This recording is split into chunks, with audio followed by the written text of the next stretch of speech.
Capage TV.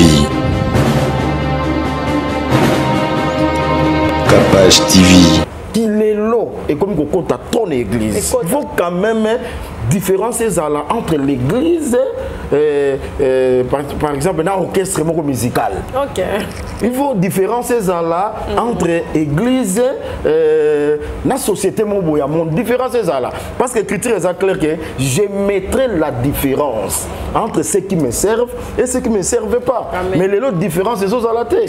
Au ce moment danseuse na sœur différence c'est ça la terre. Moni ceux qui ont zongi na année 80 na année 90 tu sais quand même exemple ma sœur religieuse catholique. Est-ce que pour identifier c'est facile oui parce que oyo à sa sœur religieuse au moment même na boulevard bah ça respecter oui taxi quoi ya benetre ma sœur kota puis à côté pourquoi tenir naie et ça d'une manière décente avec pudeur. OK. Ainsi, une femme mariée est liée par la loi de son mari tant qu'il est vivant. Mais si le mari meurt, elle est dégagée de la loi qui l'a liée à son mari. C'est tout. Donc, Likambusiko il y a tant, et ça likambonaye moko. Mais bindo, ata bobimi na ba Facebook, na ba TikTok, na ba YouTube, bobandi ko condamner bo ça leur ba mission bo to kapamba.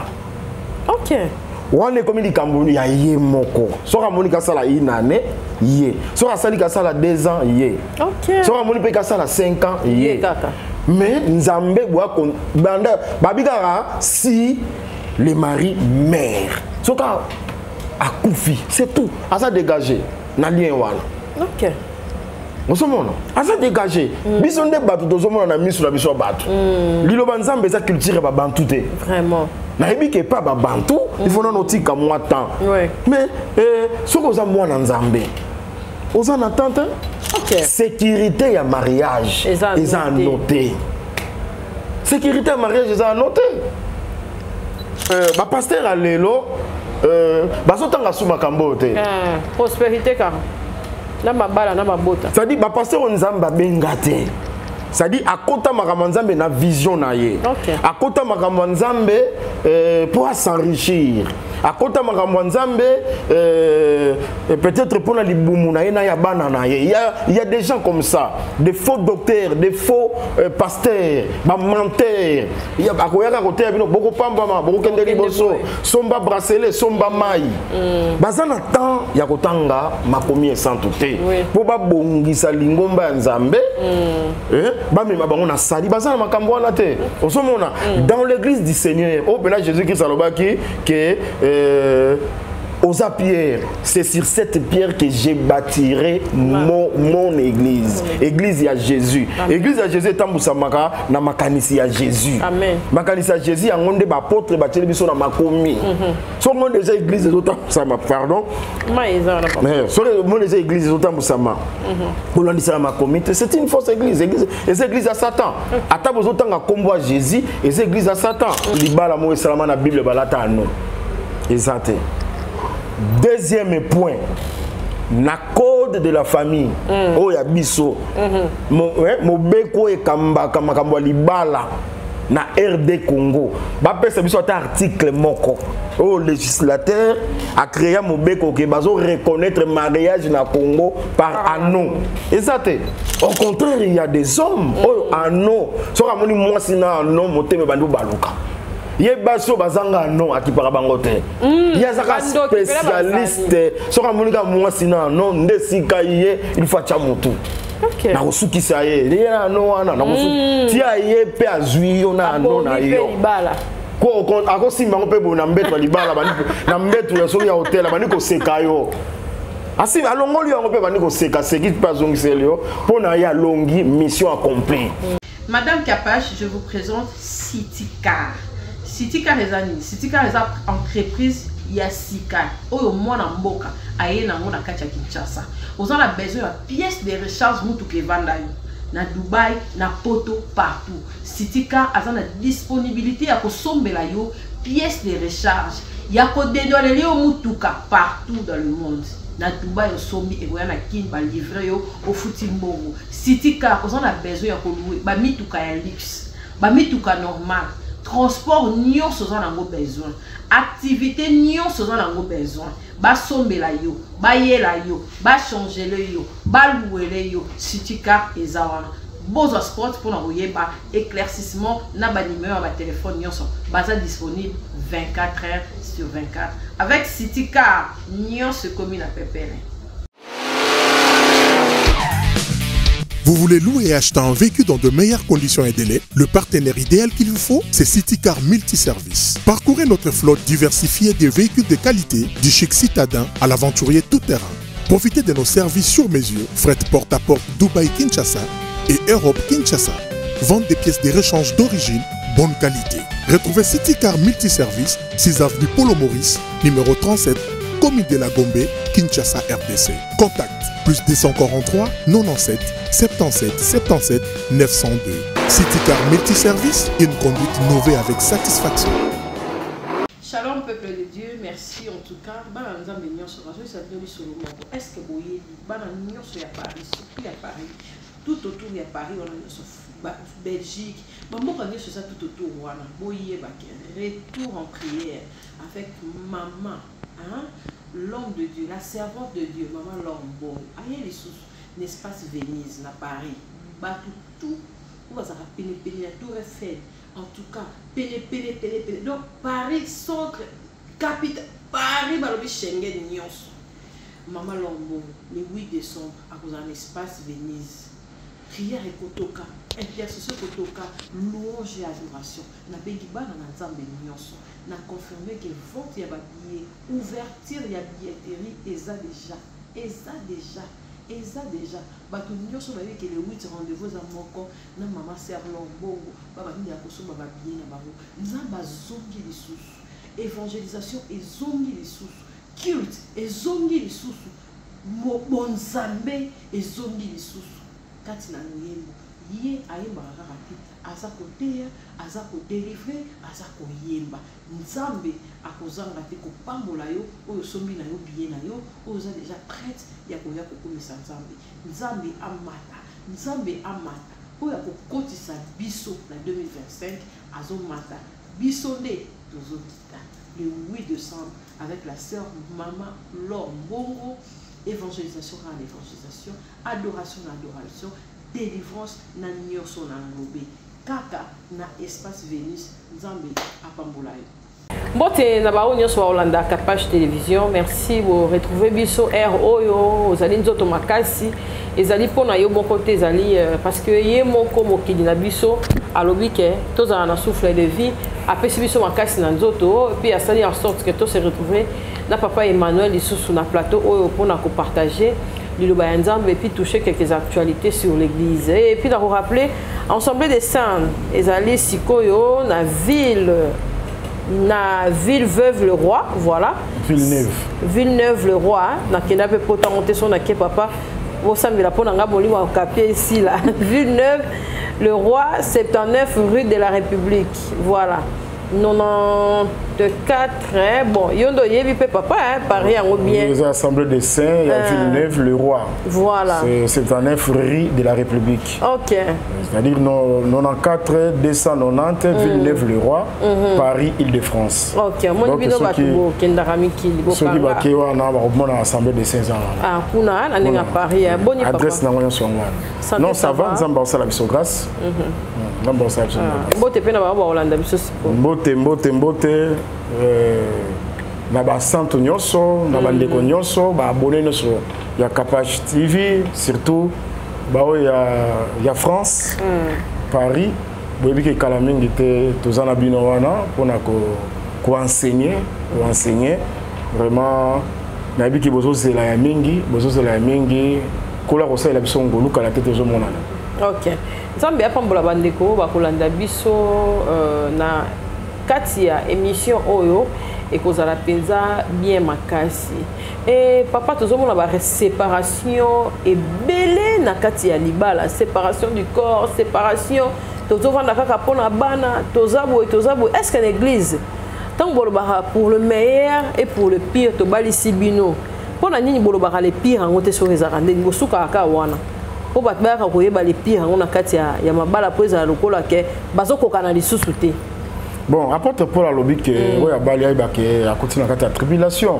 Mariage eza facilité, mariage eza facilité, za vie oyo bozana molongani na yo ndenge na pesa ka exemple awa so ozuli bakwa ko bala par exemple na 25 ans et que okufa na 100 ans donc ozana 75 ans il y a vie conjugale eza facilité vraiment eza facilité eza vraiment tribulation quant à la chair mais lilo banzambe soki to tiango na centre ya mariage na biso nde ko sunga biso eza la mobali eza la mwasi soki to se référer na parole de Dieu et ko longola ba problème nyonso ou eza na kati ya libala Maman capacité si ka bato ba vandi problème ezanga raté même na capacité TV oui problème ezanga raté problème ezanga ce problème ezanga solution ezanga wapi par exemple na capacité TV il y a quand même des règles à suivre que li kambo ego salama o ego salama té sans problème est beaucoup se référer dans ba règles établies dans l'entreprise capacité TV ndenge mo pe dans les mariages surtout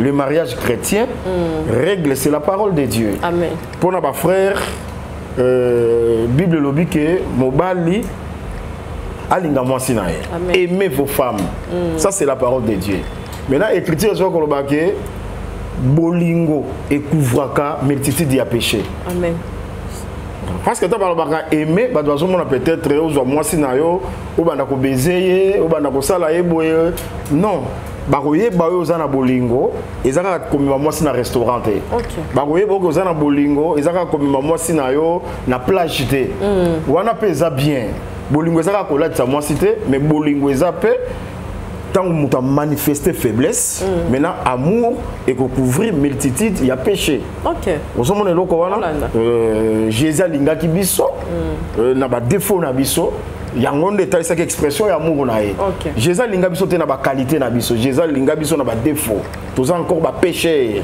na faiblesse wana de Jésus aya ko linga biso yango ba frère nyonso ba lingaka Jésus o bazo croire na Jésus Jésus a comme modèle a comme exemple à suivre c'est-à-dire tant faiblesse ezali na côté mwasi le rôle là ils ont recommandé dans le banzambe que mobala linga mwasi oko supporter faiblesse ya mwasi donc c'est un peu ça na ngambo ya mwasi babi mwasi za la soumise so ko za la fille de Dieu au moment kata mobala za méchant kata mobala zo lokola na dictature moko tango zo se soumettre ozo se référer na parole ozo mona que soumission na yo na colère tant colère ya mobala zo ko vanda na soumission au moment que eza ko anéantir colère wana je crois que beaucoup marché très bien batebele na mona ki commentaire ya ndeko na Mike la Duchesse alobi moi si o azara fidèle na mobali pe soumise yende mutavanda kana libala mais ba commentaire ya ba mama balobi bino pona nini bonga kaka mwasi amikitisa mais avant mwasi yango pe amikitisa il faut comportement ya mobali ezala bien oui c'est ça et là quand on ba yango wana c'est-à-dire devoir ezali non devoir ezali côté mobali azana ba devoir na ye azape na ba droit na ye tout comme côté moi ça azana devoir na ye azape na ba droit na ye donc c'est un peu ça et pas ya moi si ça recommandé na Seigneur na nzambe oya yo ozala soumise sala part na yo ata mobali ko se comporter ndenge nini yo sala part na yo parce que ozalinde ko tosali lo banzambe sengi yo si au sala soumise ata mobala zo mela masanga ata betaka yo yo sala par na yo ndenge moko pe pa mobali par na ye zali alinga mwasi na ye parce qu'il y a aussi des femmes bazali très impoli makasi mosomona sikoyo couple par exemple ndenge wana moi ça très impoli mais mobali aza doux ba maman ba répondre ki wana mobali siko aza doux parce que il y a des couples comme ça mobali aza na bien mais moi sinde abima kana kaka mobali te moi ça soki ko va na bar moi ça na ba ninga na ba quartier mobali asa koti na chambre mais moi c'est na koti te banda vendre la TikTok ça rappelle mabe papa mais mabe makasi mabe makasi mobali a koti na chambre yo tikali otikalo sani otando moi film Nigeria ou bien ça pongi osala ni otikalo sani mobali no asa koti ngolanda mobali na yo ato na pongi te olobi ato na pongi keno senga nzela papa no yo koti oui mais c'est ça l'obéissance c'est ça la soumission que n'est pas mobali no senga nzela papa na pongi te Bible le Bible les maris et les chefs de la femme tant babi déjà les maris et les chefs chef olingo laksani yo oza célibataire na ye c'est que ça na makambo ko senga nzela ndenge yo ozali chef ten a na Kapage TV ndeko cameraman wana ngaki osomba mai a osengo nzela ba poli ba senga te a osengo nzela parce que ozali mokonzi na ye basenga ka mokonzi nzela mobali azali mokonzi ya mwasi amen okoki kosala likambo te sans que mokonzi no ayeba wana eza na baespace nyonso na bainstitution nyonso ya mokili ndenge moko mpe dans les mariages soki omoni ke filme moko intéressé yo mobali asakotaki ekolo kendo senga nzela non chef mobali ndenge bobengaka chéri bébé s'il vous plaît pesanga film intéressé nga mingi nazotala ok d'accord en commun accord omona ke kimi ezali mais parce que mobali akozala na chambre azovimba motema azokota te ndeni azovimba motema azokota te ndeni azokota ndeni pongi ntango azolamuka na ntongo ozomona imere ya moto eza ndenge mosusu pourquoi yakotaki na chambre yo tikali parce que tabou ezali te Bible est clair dans 1 Corinthiens chapitre 7 verset 3 que mobali azana bokonzi na nzoto na yete nzoto eza ya mwasi na ye tout comme mwasi azana bokonzi na nzoto na yete nzoto ya mwasi eza ya mobali na ye donc c'est la consommation en mariage et ça le rappelle que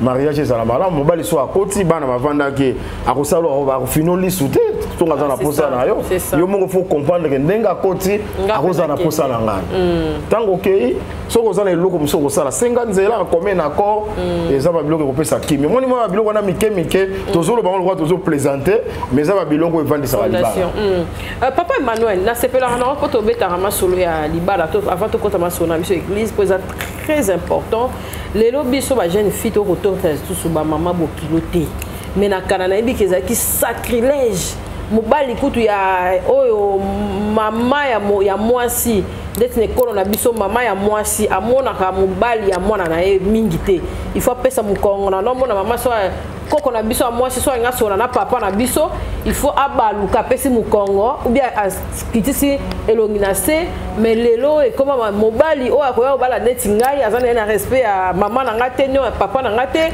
mwasi pela mususu azape na respect ya mama mobali te et surtout basinde mutu bazo abise mingi na ba mama ya mibali na bango respect penza ezate komona mutu azo finga belle-mère na ye na ba réseau azo répondre papa et tout boni nano ezala côté wana côté ba serment ya libala bon ngambo wana ozo banga bokilo na yote d'abord c'est l'impolitesse au moins c'est l'impolitesse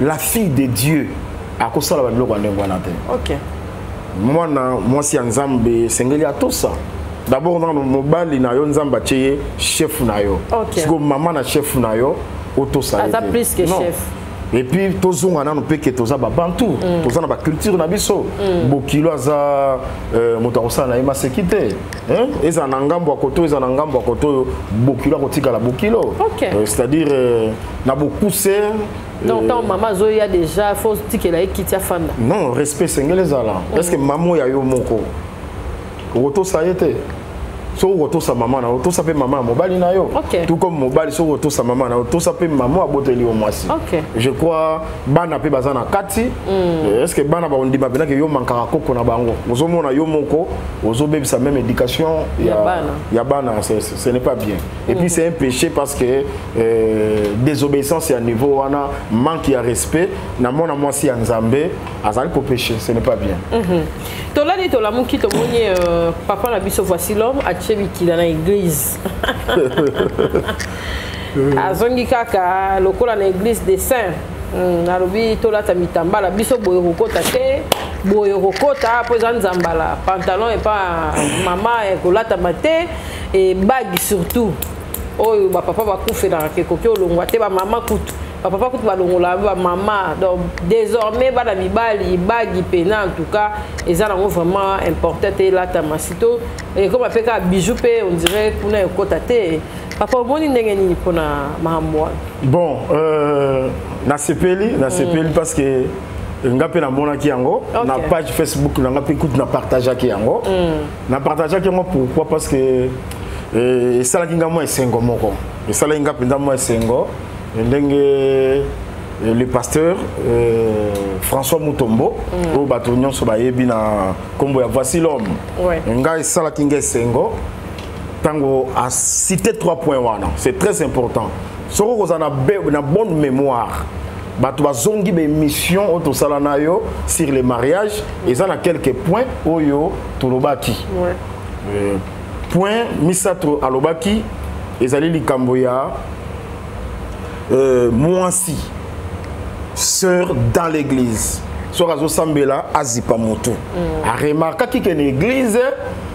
Ma sœur m'a commis à Kagika Mouete ni mon quoi aboye mais à Tikisuki. Mais ezaki na Bible pensée la Bible eza ko voiler la tête.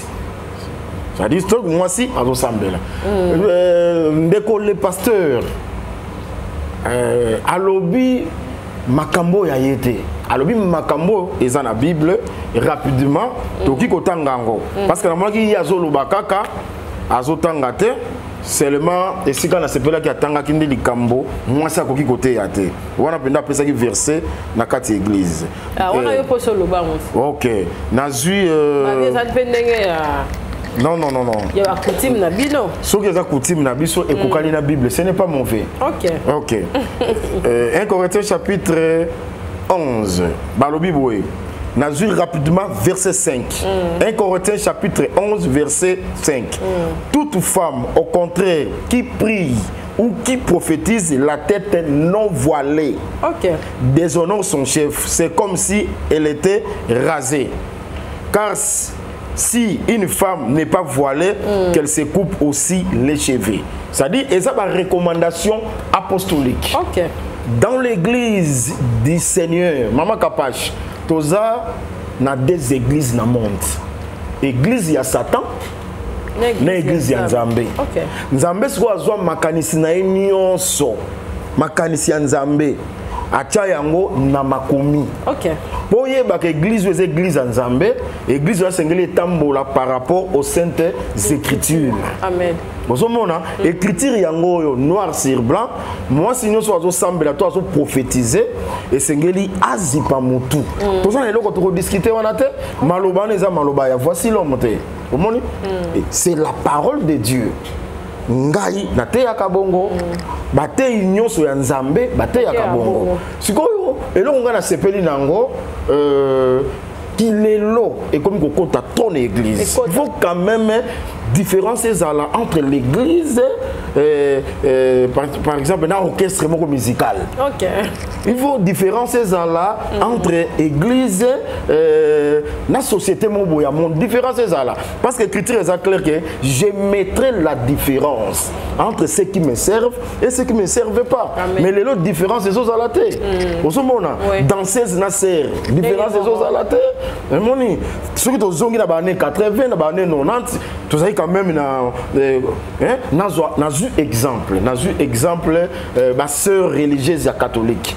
Est-ce que pour identifier c'est facile oui parce que oyo à sa sœur religieuse même na boulevard bah ça respecte taxi et quoi ma sœur kota puis à côté pourquoi tenir naie et aller d'une manière décente avec pudeur ne loko liloba Nzambe et sengi yangwana ozomona ndeko pasteur François a lobby sous le cambo etali pantalon verset nango eza wapi siko eza non seulement pantalon même collant même mini jupe même liputa oyo ekangami mabe même robe ya mukuse même robe tricot parce qu'on a complété. Pourquoi tu as bandingwana? Papa et moi a complété robe tricot. Et ça n'a pas robe mo et ça tricot yangwana penza. Nazana 1 Timothée chapitre 2 verset 9. Je vais je vais aussi que les femmes vêtues d'une manière décente, avec pudeur et modestie, ne séparent ni de tresses, ni d'or, ni de perles, ni d'habits somptueux. C'est ça. Malheureusement, pasteur Alelo, prospérité car. C'est-à-dire, pasteur Nzamba bengate. c'est-à-dire akota makambo nzambe na vision na ye akota makambo nzambe pour s'enrichir akota makambo nzambe peut-être pour na libumu na ye na ya bana na ye il y a des gens comme ça, des faux docteurs, des faux pasteurs, ba menteurs, il y a akoyaka côté bino boko pambama boko kende liboso somba bracelet somba mai bazana temps ya kotanga makomi sans tout pour ba bongisa lingomba nzambe ba mema bango na sali bazana makambo wana te osomona dans l'église du Seigneur au pena Jésus-Christ alobaki que aux Pierre, c'est sur cette pierre que j'ai bâtirai mon église. Église à Jésus. Église à Jésus est Maka na makanisi à Jésus. Amen. Makanisi à Jésus en onde ba porte ba télévision na makomi. So mon déjà église des autres sama pardon. Mais so mon déjà église des autres sama. Pour l'on dit ça makomi, c'est une fausse église. Les églises à Satan. Ata vous autant à combo à Jésus et les églises à Satan. Sœur oyandimi Jésus. Et c'est là la Bible lobby avec décence, lapidaire, na modestie. Non. Non maman. Non maman. Oh toi tu es dans plateau. Bon, on occupe comme ça la plateau en évangélisant. OK. Sans maquillage. Sans maquillage. Peu comme modèle, comme référence. OK. Maman, Bible lobby, oh baba qui s'appelle pas malin. Ah. Oui, Bible. Je crois dans le livre Matthieu. Oh bazo bakisa et vous pas malin. Ah malin so ai. Nzambe ndenga salio asalio bien. Sans maquillage. Oh zo bakisa wana. Eza sous makanisa nzambe te. Ozomona. Moi si na Bible c'est d'une manière décente avec pudeur et modestie. OK. Ça dit pantalon et pas à moi si et ça n'a pudeur de. OK. Ndenge moko lipute kangeli nango. Surtout kangeli ya moko. Kangi moko sous vêtements ezo monana. O lati liputa wana na pudeur te. OK. O lati jupe tricot ateza et tout. Mais ça des tricots et kangi nzoto bassin nyonso to ezo dessiné. O lati anga avec pudeur te et pekisami na kati ya Bible. OK. O lati robe. Même la robe, la robe ya mariage, même ma pétalibanda, ma partie intime ya nzoto et zomonana. Tout ça, et ça manque, il y a pudeur, c'est que la Bible et que c'est OK. Et puis qui ça met. Toujours les camboya non. Surtout il y a un gros vraiment. Na CPLI, parce que dans le Hollanda, droit de réponse, azo senga motoyer la versé. Verset moko ngape na lobi yango pour na sina lobango ah ba kene ko vérifier ata verset moko oyo libala mo esalama na Bible balata no exact. Deuxième point, na code de la famille oyo ya biso mo beko e kamba kamba libala na RD Congo ba pesa biso ta article moko au législateur a créé un mobeko qui bazo reconnaître mariage na Congo par anneau. Exact. OK. Exact. Ni na Bible ni na code de la famille. OK. Exact. Et ça la loi mon côté. Oyo lobi ke moi si na mobali et lo rezo sangisa bango eza anneau. Exact. Biso to yebi ke na état civil ba pesa biso acte de mariage. OK. Même na mukanda po ba yeba yo ke na entreprise moko po ba yeba ko za marié o ko présenter ba ko biso te boya na ba non. Ba ko senga bino de acte de mariage. Na Bible pe de Genèse Apocalypse. Et ça na verset mon côté. Oyo lobi ke anneau c'est l'alliance. Ngana ebika na kati ya Bible que personne sépare ce que Dieu a uni. On a comprendre que l'alliance entre l'homme et la femme c'est Dieu. Dieu c'est la parole. C'est que parole des autres sangi sabino. OK.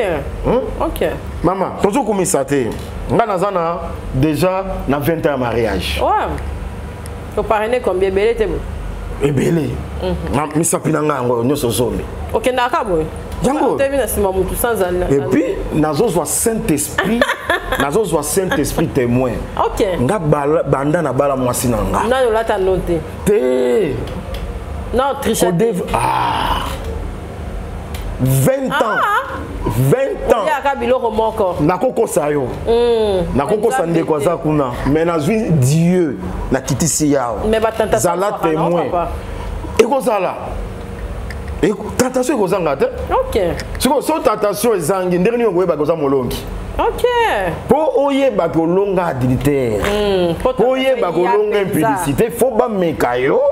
Olonga ngo, o comprendre que makambo ya adultère nzambe asalongi sanga. OK, maman pas ndimara. Bon ba maman pepe ba kotsa ba tuna. Likambo na yandi mandi mate. Faut yebisa ba bo ba misuba za o kanisa nga de amobulu yango na payer ne mtatindanga. Non. Attends, ça c'est ma foi. OK. Nazo respecter la parole de Dieu. Et ça pour na kotalisa ke sécurité ya mariage ils ont noté. Sécurité ya mariage ils ont noté. Au contraire, il y a des hommes en non. So ramoni moi sina non moteme bandu baluka. Yebaso bazanga non akipara bangote. Yazaka spécialiste. So ramoni ka moi sina non ndesika ye il faut chamutu. OK. Na kosuki sa ye. Ye no wana na kosuki. Ti aye pe azui yo na no na yo. Ko ako simba ngo pe bona mbeto libala bani na mbeto ya so ya hotel bani ko seka yo. Asi alongoli yango pe bani ko seka seki pa zongiselio pona ya longi mission accomplie. C'est pour dire que soki nzamba batelite oya ko batela pamba. Soki nzamba bateli mariage na binote ano. Eza moi libende muto asali eza na makokite ya ko batela libala na bino. OK. Ozomona e ko batela te pe bozali ko tosa liloba nzambe te. C'est-à-dire na ba pasteur o bozwaka ba no bozola tsa batu. Na kati église bozo péché parce que bozo na écriture mon côté ou pèse bino pouvoir ya ko latsa batu anon na kati église bozo péché. OK. Ni chez les prophètes ni chez les apôtres. Prophète moko asala likambo bino bozo sala te. Pasteur moko asala apôtre moko ya Jésus-Christ likambo pasteur bozo sala l'église ya ko latsa batu anon ya ko signer batu ba livre d'or ya mariage. Aucun apôtre, aucun prophète brevet na mariage au sinistra ba l'église wana et ça la matin na Bible.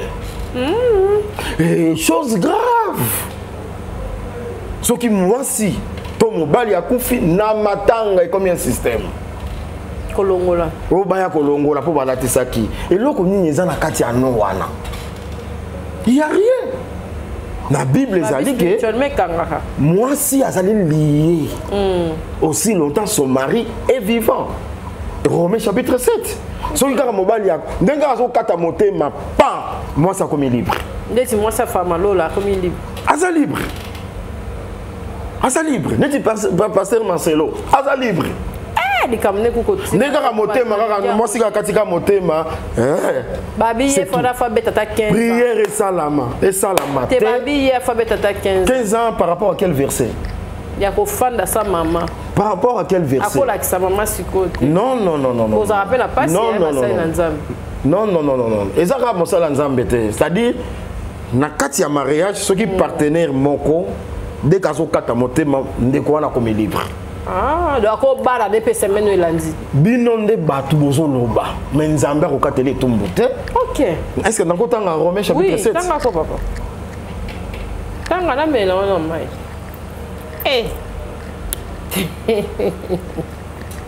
Donc pasteur Marcelo ndazala ko no bala. Romains chapitre 7. Balobi boy. Ainsi, une femme mariée est liée par la loi de son mari tant qu'il est vivant. Mais si le mari meurt, elle est dégagée de la loi qui l'a liée à son mari. C'est tout. Donc, likambo sikoyo ya temps eza likambo na ye moko mais bindo ata bobimi na ba Facebook na ba TikTok na ba YouTube bo bandi ko condamner bo sala ba émission bo to kapamba. OK. Wane comme likambo ya ye moko soka moni ka sala inane ye soka sali ka sala 2 ans ye. OK. Soka moni pe ka sala 5 ans ye kaka. Mais nzambe boa kon banda babikara si le mari meurt soka akufi c'est tout asa dégagé na lien wana. OK. Osomona asa dégagé biso nde batu tozomona na misu na biso batu liloba nzambe za culture ba bantu te vraiment na yebi ke pa ba bantu il faut non tika moi temps. Mais ce que vous avez moi en Zambie, vous en attendez. Ils ont dépendre de la sagesse na yo, ils ont na circonstance, autant les paramètres wana. Mais quand on a un péché, ce n'est pas un péché. Ok. Moto Nzambe, otala ki peli wa ya frère na biso Farma, lilo babi Kinshasa to komi na monde rare.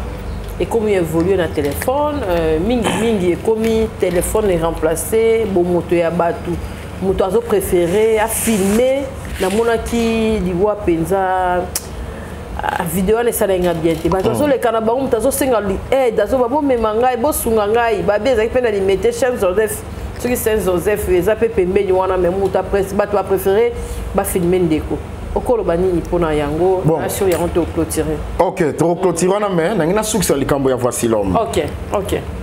Na répondre na des volets. OK. Partie positif, c'est que le pasteur a dit à lobby ou ezali lobanzambe. OK. C'est le messie qui a contre amitié na place à Jésus. Ndengeni papa. À partir d'aujourd'hui, on a décidé.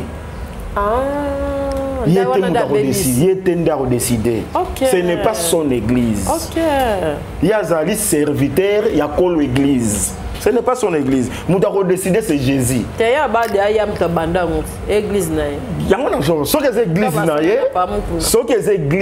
a église. C'est dommage.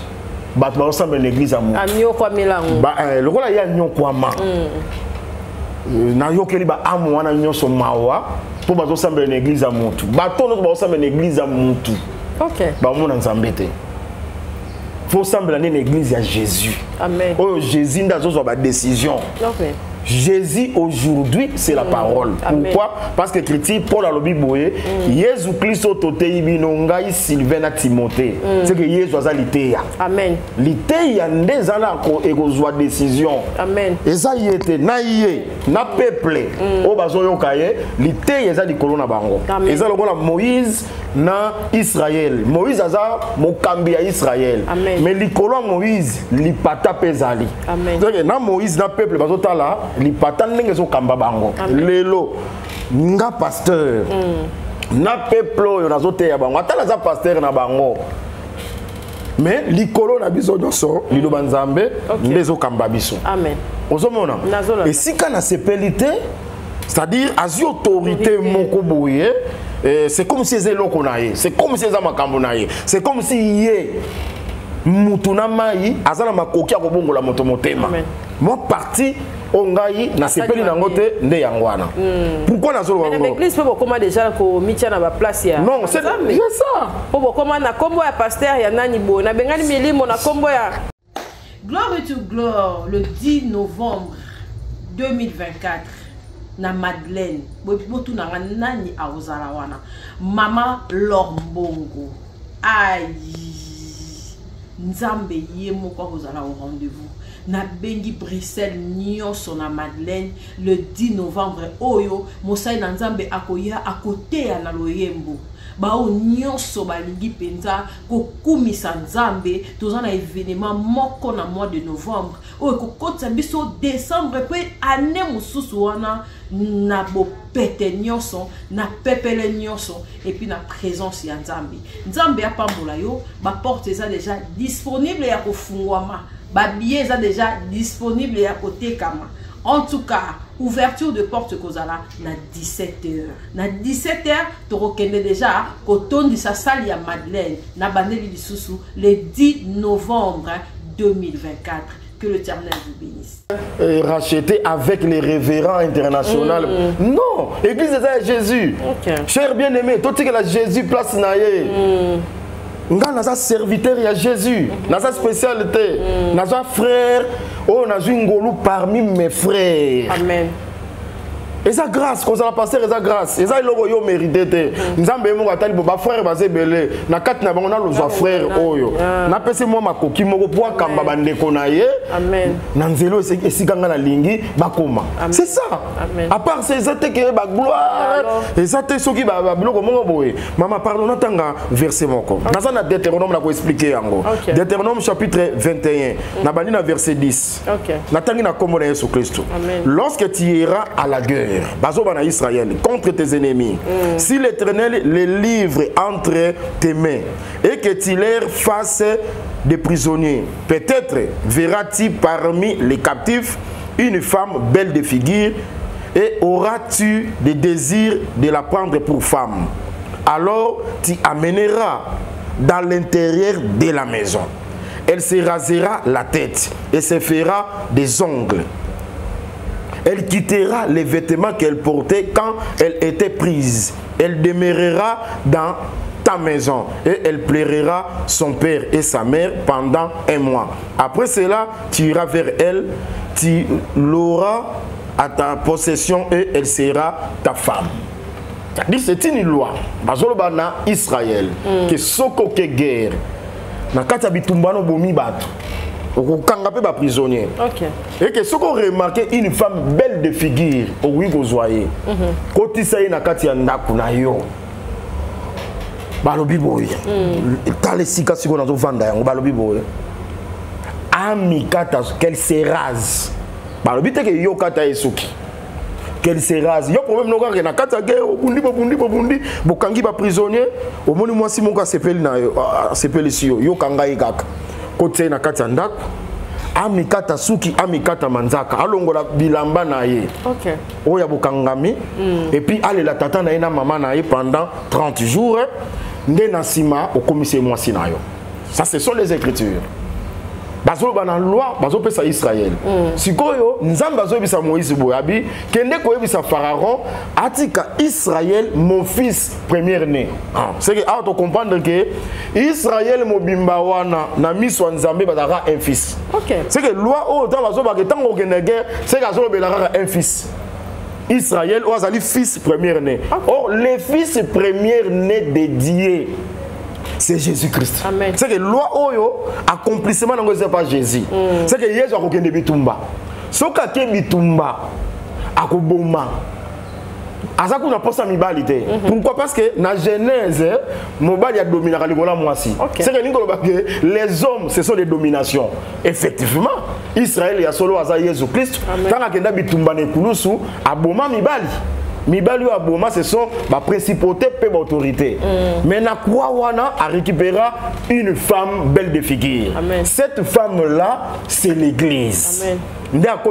Dans l'intérieur